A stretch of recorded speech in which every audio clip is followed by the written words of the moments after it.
Coming up, China seeks to resume oil and gas trade with the Philippines while oil prices fall and concerns grow over the global economy. A summary of the current condition of COVID in China. And lastly, Women's Tennis Association says it will only return to China once there is a resolution to Peng Shuai's case, and a recap of the case. On today's episode of China Explained.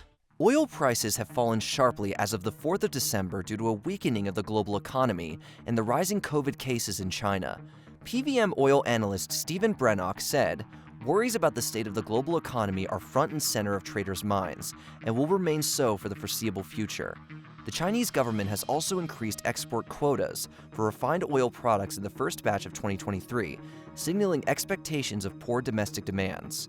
Saudi Arabia is also expected to cut prices for its flagship Arab Light crude grade to Asia in February, as concerns about oversupply continue to loom over the market.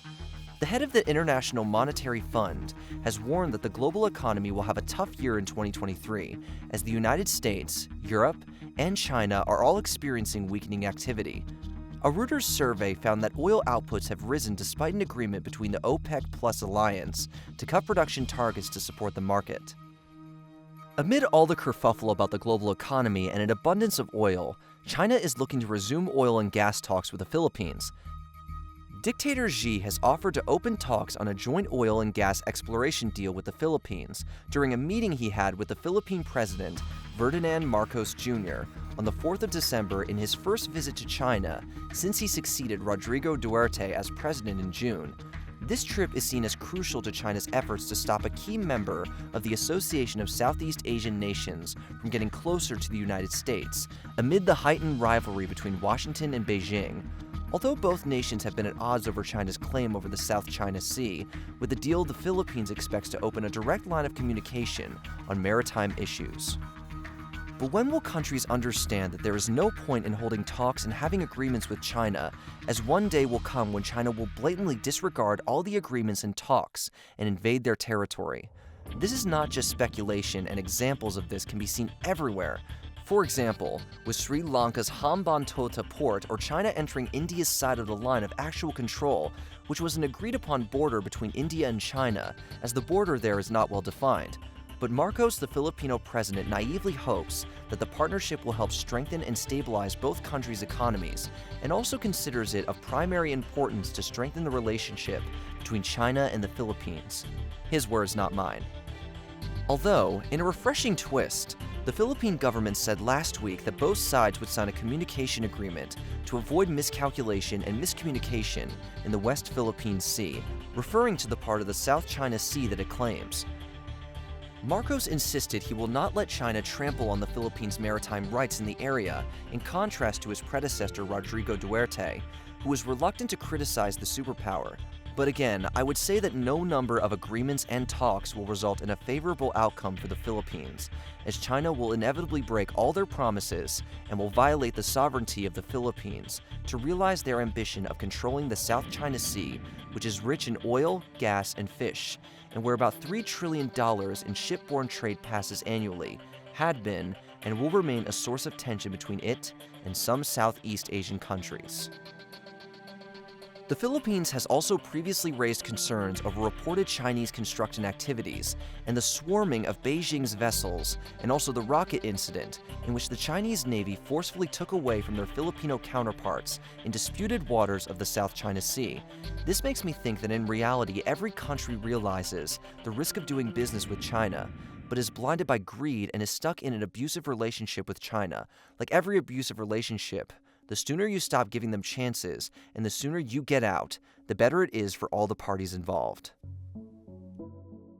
Meanwhile, the COVID situation is looking grim. Shelves in pharmacies have run out of cold and flu medication. The CCP is not able to keep up with COVID and the rash, unplanned opening of the country. Even in cities, medicine is in short supply and the condition of rural areas is much worse, with the majority of the population having to rely on traditional Chinese medication, which in most cases is useless.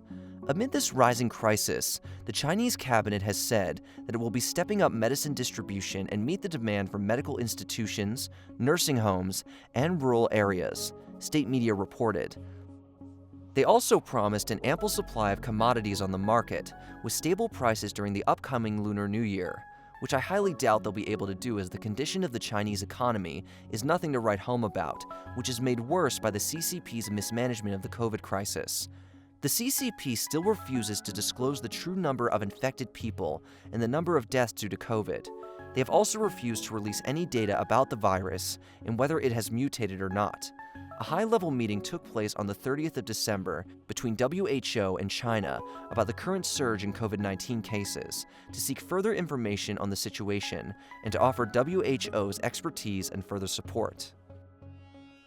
WHO has repeatedly asked for regular sharing of specific and real-time data on the epidemiological situation, including more genetic sequencing data, data on disease impact including hospitalizations, intensive care unit (ICU) admissions and deaths, and data on vaccinations delivered and vaccination status, especially in vulnerable people and those over 60 years old. WHO reiterated the importance of vaccination and boosters to protect against severe disease and death for people at higher risk. On the 3rd of January, China's top scientists presented data to a WHO technical advisory group showing no new coronavirus variant had been found in the country of 1.4 billion people, which might ease some concerns. But comments by WHO officials on the 4th of January were the clearest criticisms so far of the CCP's handling of the pandemic. Mike Ryan, WHO's emergencies director, said, "We believe the current numbers being published from China underrepresent the true impact of the disease in terms of hospital admissions, in terms of ICU admissions, particularly in terms of death." He also said in a briefing in Geneva that the CCP's definition of COVID death is too narrow. China has reported 5 or fewer deaths a day since the policy U-turn, but many Chinese funeral homes and hospitals say they are overwhelmed, and international health experts predict at least 1 million COVID-related deaths in China this year without urgent action. Earlier in the briefing, WHO Director General Tedros Adhanom Ghebreyesus reiterated that the agency is concerned about the surge in COVID-19 infections in China, and again urged Beijing to deliver rapid and regular data on hospitalization and death there, as well as real-time viral sequencing. We continue to ask China for more rapid, regular, reliable data on hospitalizations. While Chinese citizens suffer from COVID, the government is actively pushing its citizens to travel abroad. But without accurate data, it is risky for other countries to accept Chinese tourists. The concern increases exponentially because there is a high chance that the COVID report presented by Chinese tourists might be forged, and the government is actively encouraging its citizens to lie in the travel declaration forms about the person being positive for COVID. And when countries are putting up measures to protect themselves, the CCP is throwing a temper tantrum, saying that it is unacceptable that countries have set up measures to protect themselves. Foreign Ministry spokesperson Mao Ning told a regular briefing, some countries have taken entry restrictions targeting only Chinese travelers, adding, "This lacks scientific basis, and some practices are unacceptable." She also warned that China could take countermeasures based on the principle of reciprocity. The European Union fears a sudden influx of passengers from China could bring COVID variants that may be able to evade current vaccines. EU Health Commissioner Stella Kyriakidis said the officials also agreed to recommend stepped-up monitoring of wastewater from flights and at airports to detect traces of COVID, and for member states to boost surveillance. In other news, the Women's Tennis Association has told Reuters that they will not be hosting any tournaments in China until the Peng Shuai issue is resolved. For everyone unaware of the situation, let me give you a brief overview of the situation. On the 2nd of November 2021, Peng posted a lengthy mention on her Weibo account, where according to several media outlets, she accused Zhang Gali, a retired Chinese vice premier and member of the Politburo Standing Committee of the Chinese Communist Party, of pressuring her into an intimate relationship 3 years previously. This was the first time a member of the top echelon of the CCP has faced public allegations. Peng's post drew attention to the hashtag #MeToo movement in China, which in 2021 saw the arrest of Chris Wu and the firing of a male Alibaba executive after widespread discussions online and criticism from state media. After making the Weibo post, Peng stopped communicating on social media. When asked about her whereabouts on the 3rd of November, Foreign Ministry spokesperson Wang Wenbin said, "I have not heard of the issue you raised. This is not a diplomatic question," in essence dodging the question. Then again, on the 17th of November, Reporters put the question to another foreign ministry spokesperson, Zhao Lijian, who replied that the matter was not a diplomatic issue and suggested that the reporter contact the relevant department, which again was dodging the question. After that, a tweet came from Hu Zhijin, the editor-in-chief of Global Times, a CCP-owned and run news outlet, stating, "As a person who is familiar with the Chinese system, I don't believe Peng Shuai has received retaliation and repression speculated by foreign media for the thing people talked about. But the keen-eyed viewers noted that the Global Times did not cover the accusations against the former vice premier at all." On the 14th of November, WTA Chief Executive Steve Simon called on Chinese authorities to investigate Peng's allegations and stop censoring the subject. The state-affiliated Chinese Tennis Association responded with a statement that Peng was safe and not under any physical threat. Simon said that no one associated with the WTA, including officials and active players, have been able to reach her directly to confirm her status. After this incident, there was a global outcry with the hashtag #WhereIsPeng On the 17th of November, Chinese state media outlet China Global Television Network released an email allegedly written by Peng to Simon, in which she said she was resting at home and that her allegation of sexual assault was not true. The email also criticized the WTA for releasing what she called unverified information about Peng without her consent.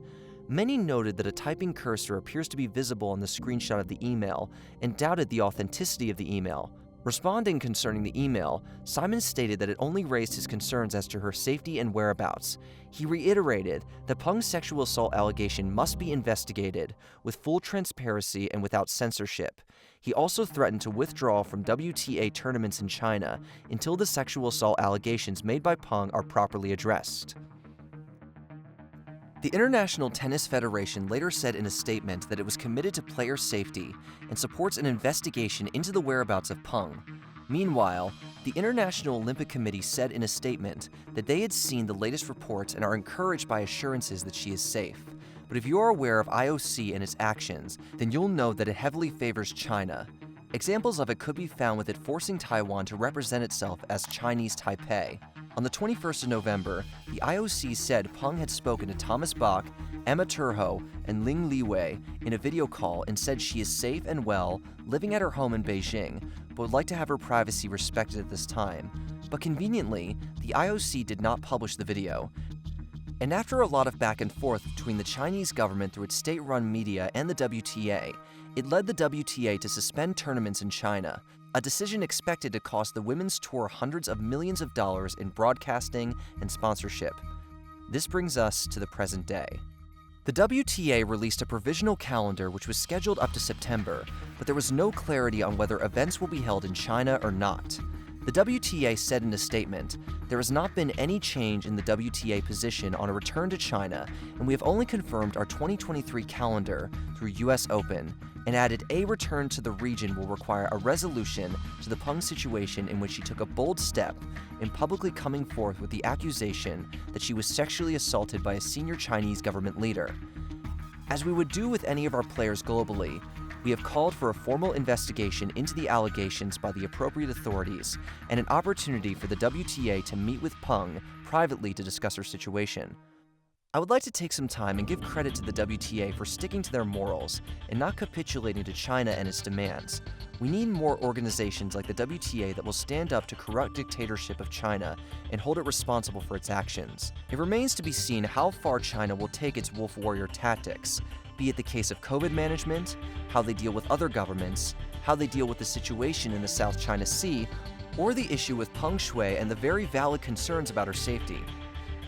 One thing is for sure, whatever they do, we will always be there to bring you the latest news about China and its crazy antics, and if you want to stay up to date with all the happenings in China, be sure to subscribe and ring the bell icon to never miss an upload. If you like the video, please drop a like as it helps us with the YouTube algorithm, and if you have any suggestions or feedback, let us know in the comment section below. Until next time, goodbye and stay safe.